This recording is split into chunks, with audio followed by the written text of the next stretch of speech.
Supercrack Estrella presenta Tartaria, la antigua ciudad tecnológica ubicado entre Rusia, Mongolia y China. La prueba de que alguna vez existió este pueblo, son antiguos mapas que marcaba su territorio, los mismos fueron elaborados entre los años 1700 y 1800, sin embargo, actualmente no hay ningún libro de texto que hable de ellos. ¿Será posible desaparecer a una de las naciones más grandes de la Tierra de la historia de la humanidad en tan solo 400 años?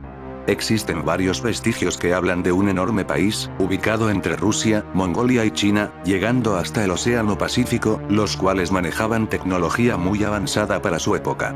Su nombre era Tartaria y desapareció de la faz de la Tierra para siempre. El sueño de Nikola Tesla era el generar energía gratuita e inalámbrica para todos, un sueño que no logró cumplir y que sus detractores decían que era imposible, pero actualmente una historia ha salido a la luz y dice que esto ya había sido logrado mucho antes del siglo XIX por la civilización conocida como Tartaria. Pero todos sus logros y descubrimientos fueron destruidos, ocultados y borrados.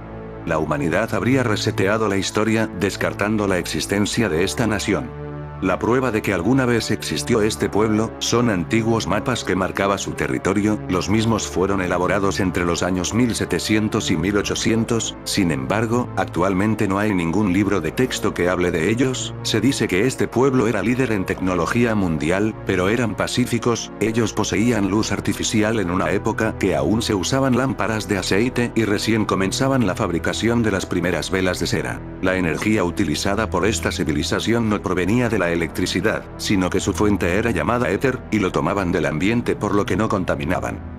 Hoy algo que los investigadores de esta oculta civilización revelan es la evidencia de su existencia a través del arte gótico. De hecho, parte de su tecnología se pueden descubrir en los recargados monumentos en sus estatuas, donde se pueden ver pilares que eran parte de sus antenas recolectoras de éter del medio ambiente, y algo aún más sorprendente es que la gente de estas tierras poseía una característica muy inusual, que eran personas muy altas, casi considerados gigantes. Éter es un elemento más puro y más brillante que el aire, y a la vez la región que ocupa este elemento por encima del cielo.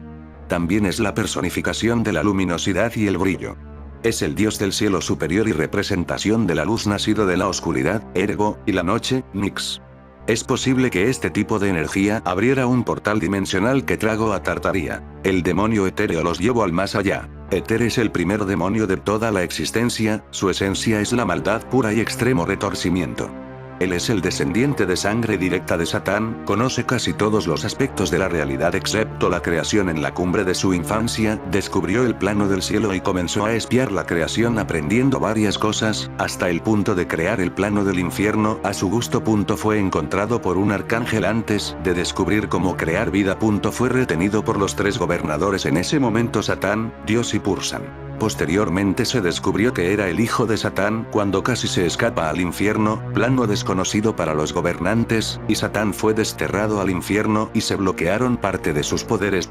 Después Pursan quiso investigar a Éter, pero Dios y sus arcángeles también fue desterrado al infierno. Dios creó al limbo y encerró a Éter en él. Envía a todas las almas no purificadas al limbo para vigilar a Éter, pero Dios no sabe las capacidades de Éter en el limbo, corrompe las almas y las hace retorcidas, las convierte en sus legionarios. Hacia finales del siglo XVIII, con el descubrimiento de la naturaleza ondulatoria de la luz, se pensó que así como las ondas sonoras necesitan de un medio, el aire, para propagarse, también las ondas luminosas se transmitirían gracias a un medio que fue denominado éter cósmico. Como nadie había logrado demostrar su existencia, se le atribuía propiedades excepcionales. Llena todo el espacio, es absolutamente transparente a la vista, carente de peso y de roce, condición esta última necesaria porque, de lo contrario, los cuerpos celestes habrían sufrido impedimentos al moverse a través del éter. Correspondió al genio de Einstein tirar por la ventana al viejo y superado éter, como escribió el físico George Gamow, y sustituirlo con el concepto más amplio de campo electromagnético, al cual atribuyó una realidad física. La luz, como las otras radiaciones del espectro, no es otra cosa que una vibración del campo electromagnético, y no hay necesidad de recurrir a ningún medio para explicar su propagación. La palabra éter ha permanecido, sin embargo, en uso. Aún hoy se suele leer, por ejemplo, transmisiones por cable y transmisiones por éter. Se trata de un uso inadecuado, útil solo para distinguir dos tipos diferentes de canalización de una señal. La llaman éter vibrante o éter cósmico y sirve de vehículo a los más importantes fenómenos físicos. eléctricos, ópticos, etc. Cuando se recuerda que la luz solar para llegar a la Tierra recorre el espacio con una velocidad de 300.000 km por segundo, atravesando regiones desprovistas de aire y de toda otra clase de materia ponderable, no se puede concebir semejante transmisión rapidísima de la luz sin la hipótesis de la existencia del éter vibrante, difundido por todo el universo, y del cual se hayan impregnados los cuerpos. Éter, la revelación de lo oculto más allá del mal, abrió una puerta hacia otras dimensiones donde fueron llevados los seres de Tartaria. Como siempre hay una película que nos muestra todos estos secretos, una película que muestra con qué tipo de tecnología estaban usando en Tartaria y por qué fueron llevados a otra dimensión fuera de la Tierra. El Fausto releído por el director polaco Krzysztof Zanussi es una obra tan profunda como sugerente. En los tiempos de la mejora humana, la ciencia comienza a tener el poder de modificar la naturaleza humana, una encrucijada de tal densidad que merece una película metafísica. Contada como un díptico, exige una especial atención y reclama la inteligencia y la observación del espectador. La primera parte es la historia de un doctor que investiga sobre el éter, el cual en sus manos se convierte en un poder para doblegar a otros seres humanos. Un anestésico que podía ser un bien pero que también comporta el riesgo de la manipulación dominadora. La segunda parte, a modo de epílogo, cuenta las cosas que no se ven, la historia jamás contada, que no es sino una lectura teológica de la realidad. Para ello del director guionista va insertando en lo que hemos visto físicamente en la primera parte, otras secuencias que han quedado ocultas en lo que podríamos llamar metafísica del relato, para lograr que, como dirá uno de los personajes, todo tenga un sentido. Fausto, el doctor que vende su alma. Mefistófeles, el diablo tentador. Margarete, la locura de amor y Wagner, el aprendiz dominado, aparecen de nuevo transformados en esta versión actualizada para este tiempo de la búsqueda transhumanista. Aunque todo ocurre en 1912, poco antes de la Gran Guerra en un territorio en la frontera del Imperio Austrohúngaro, en la región de Galicia ubicada donde se encontraría Tartaria, un film de preguntas. ¿Hasta dónde puede la ciencia manipular al ser humano? ¿Cuál es la frontera entre el bien y el mal? ¿Existe un alma inmortal? ¿Qué destino nos aguarda? ¿Es posible una ética sin Dios? ¿Puede triunfar la debilidad desarmada de la bondad sobre la astucia y extensa propagación del mal? Además de la complicidad en el mal, ¿existe el lazo de la solidaridad en la bondad? ¿Debemos confiar en el poder de la ciencia o en la impotencia aparente de un Dios silencioso? La película se titula Éter, el filme gira en torno al engaño en nombre de la ciencia y, al no emerger otras razones, también al servicio del mal en sí. Sutil alianza de Zanussi, con la religión cristiana sin alinearla a discurso alguno. La sensación final es la de un mal enquistado en la causa humana del conocer, un formato de extralimitación de acciones, en tanto promesas de eliminación del dolor, pero, fundamentalmente, de acceso al poder mediante el control de los demás. La figura de Satán viene insinuada desde un personaje del cual no sabemos nada, excepto que parece estar en todas partes, aparece sin anunciarse y hasta puede llegar a alterar la realidad de la muerte. Reconstrucción de época con una fotografía que difumina la intensidad de los colores, imprime sobriedad y un dejo de precariedad existencial en un mundo terreno que exhibe la maldad como no consideración de Dios y en asociación con el diablo. Todo disimulado desde una presentación indirecta que nos genera dudas y hasta desconcierto, son promovidas inferencias, pero resultan insuficientes para un desarrollo de la temática inextenso. Nos encontramos con insinuaciones desde comportamientos, en especial del doctor, estamos situados dentro de un marco contextual previsible. Retorcidos mecanismos humanos, sin explicación racional, pretenden adueñarse del sentido oficial de lo que ocurre en pos de veleidades que ejercitan el poder del mal por el mal en sí. En el medio, la ciencia intenta despegar mediante tanteos que ocasionan más perjuicios que soluciones. Una lógica satánica que condiciona el conocimiento, lo estimula, a la vez que no le permite avanzar. Un juego donde la inexistencia de Dios es invocada desde la asociación tácita con el mal, en un convenio que tiene como hilo conductor ambiciones explotadas por un camuflado Satanás, que solo es identificado por su presencia en asociación con sucesos trágicos, fortuitos o milagrosos, en términos de lo imposible, para una lógica vital que no concibe la resurrección. Así lo acredita la escena final. La ciencia es inescrupulosa, intenta avanzar en cálculos de poder sobre el otro, no considera el mínimo decoro hacia los muertos, no interesan las consecuencias riesgosas de su práctica, es investigación sin garantías. Recordemos las ventajas que podría tener el éter en la guerra, la inoculación de las bacterias de la sífilis bajo la hipótesis de curación de la locura y la compra de cadáveres para experimentación.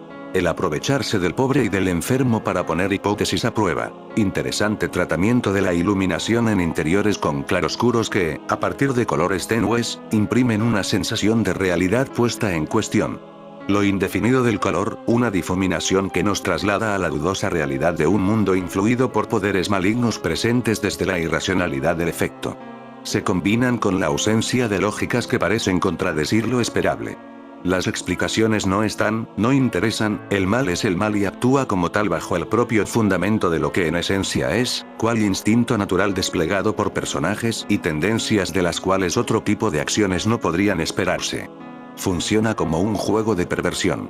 La ciencia cae bajo esa categoría, al igual que quienes ostentan el poder militar, todos están regidos desde el exterior por la influencia del personaje enigmático.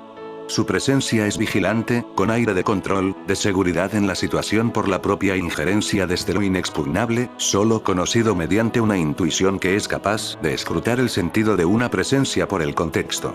Estos eran los experimentos que el siglo XIX y principio del XX realizaban en Tartaria antes de desaparecer. Pero, ¿qué pasó con ellos?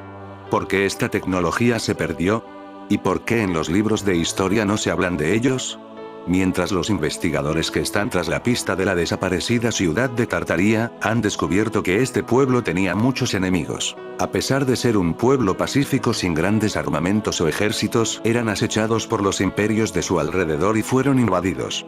La evidencia geológica apunta a que la zona conocida como Tartaria sufrió de grandes inundaciones de lodo, las cuales al parecer fueron ocasionadas artificialmente, realizadas para destruir y enterrar todas las estructuras construidas por los tártaros. Los refugiados que escapaban de los ríos de lodo eran perseguidos y ejecutados, las pocas construcciones restantes que permanecieron alrededor de Europa y Asia fueron destruidos durante las guerras mundiales. Misteriosamente algunos edificios antiguos con características similares a los del origen de la ciudad de Tartaria fueron todos destruidos por incendios. Pero a pesar de ser invadidos y aniquilados, ¿es realmente posible reescribir la historia de la humanidad y hacer que desaparezca todo conocimiento sobre ellos? La verdad es que hay pruebas de que la historia pudo ser manipulada y las futuras generaciones solo conocen lo que los mayores les enseñan hoy.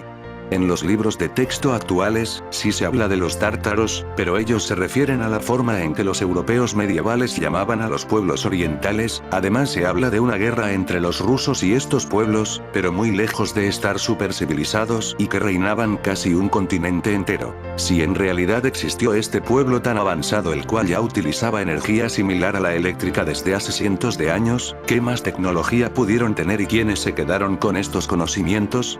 ¿Acaso serán de aquellos grupos que intentan el dominio de la humanidad? Y tengan esta ventaja tecnológica, la cual es utilizada solamente para ellos y así lograr sus propósitos. ¿Qué sería de este mundo si esa tecnología hubiera llegado a nuestros días? Tartaria, el verdadero corazón de las tinieblas. El conde von Strassenberger no tenía experiencia en expediciones coloniales, especialmente en las incógnitas más peligrosas del mundo, ya que solo había sido un observador en una expedición polinesia en su juventud. Pero él era un filósofo, un hombre entusiasta de la ciencia y un buscador de la verdad, y estaba convencido de que descubriría mucho en su expedición, que sería financiada en su totalidad por su tío abuelo. La fama y las riquezas monetarias significaban poco para el conde alemán, que era la oveja negra de su familia. No hay mucha información sobre lo que le sucedió a continuación en su expedición, aparte de que él y su tripulación desaparecieron y se los dio por muertos, hasta que el conde emergió 16 años después, en 1915. Se dice que era un loco enfermizo y anciano cuando se presentó ante los funcionarios belgas en Stanleyville, ahora conocida como la ciudad de Kisangani en la ahora República Democrática del Congo. En las locas divagaciones del conde, habló de canibalismo, las grotescas muertes de toda su tripulación, extrañas ciudades perdidas de demonios que no son de este planeta, hechizos mágicos juju, chamanes con extremidades con tentáculos, monstruos de río, visitando un mundo de cuento de hadas llamado Xuas y otros. Cuentos que harían y aún hacen temblar de miedo incluso al más racional de los hombres. Todo lo cual fue registrado por los funcionarios coloniales belgas. El conde moriría unos días después y nunca regresaría a su Europa natal.